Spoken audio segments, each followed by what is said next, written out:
جی بسم اللہ الرحمن الرحیم۔ ایک حضرت امام صادق علیہ السلام کی حدیث مبارکہ جس میں امام علیہ السلام ارشاد فرماتے ہیں، جس وقت جسم پر 3 حالتیں ظاہر ہو جائیں اور 3 کیفیتیں طاری ہو جائیں تو اس وقت سمجھیں کہ آپ کی دعا قبول ہو گئی ہے۔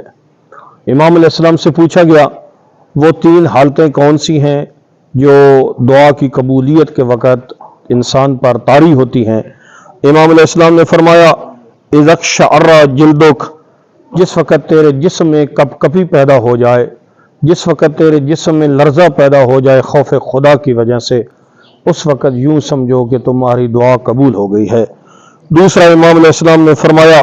دمعت عیناک، جس وقت تیری دونوں آنکھوں سے آنسو جاری ہو جائیں خوف خدا کی وجہ سے، اپنے گناہوں کو حاضر کر کے اور اپنے سامنے جنت کا شوق پیدا کر کے، جہنم کا خوف پیدا کر کے،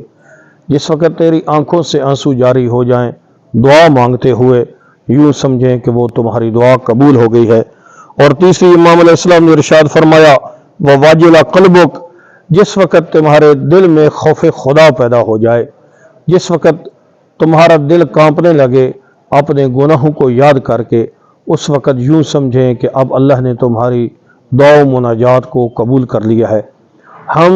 عموماً دعائیں مانگتے نہیں ہیں بلکہ ہم دعائیں پڑھتے رہتے ہیں، کیوں؟ وہ ہمارے دل سے دعا نہیں نکلتی، ہمارا خیال کسی اور طرف ہوتا ہے اور دعا ہم اللہ کے سامنے مانگ رہے ہوتے ہیں۔ میں دنیا کی آپ کے سامنے مثال پیش کروں کہ آپ دنیا کے کسی عدالت میں جائیں اور جج کے سامنے کھڑے ہوں، آپ کا خیال کسی اور طرف ہو، بات آپ جج کے ساتھ کر رہے ہوں تو یقیناً وہ تمہاری بات کی اہمیت، اس بات کو اہمیت نہیں دے گا۔ اس لیے اگر آپ بالکل دل جوئی سے بات کریں گے تو وہ بھی آپ کی بات کی طرف توجہ کرے گا۔ اس لیے مومنین کرام،